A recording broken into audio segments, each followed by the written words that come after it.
All right, now the door buck. You can make it out of 2x4s if you want. Of course, my comment about 2x4s is there aren't any straight ones left in the United States, so it's probably not a good idea.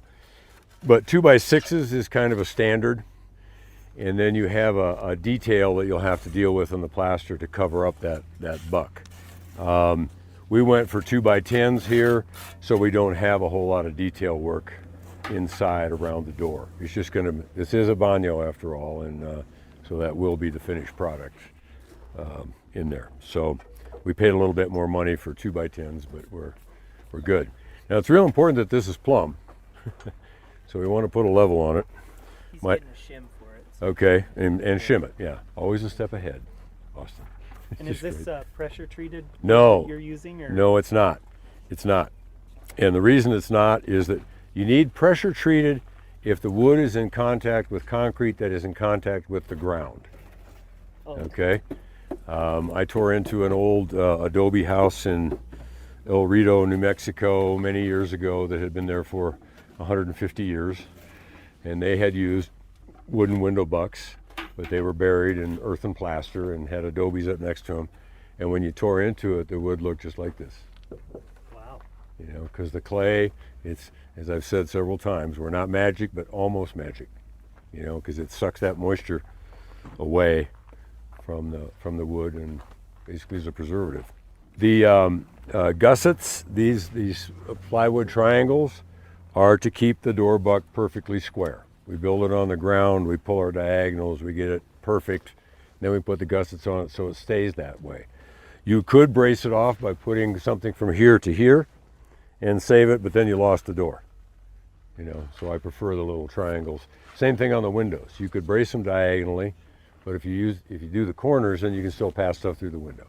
And this buck's a little different than most. We're going to end up, when we get up there with the blocks, we're going to take this one off because we're going to put an arch over the door. Okay, we're going to have a little arch form. You may have seen there's a couple of them over here.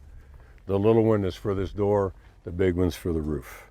You're going to leave the one on the horizontal one on the bottom?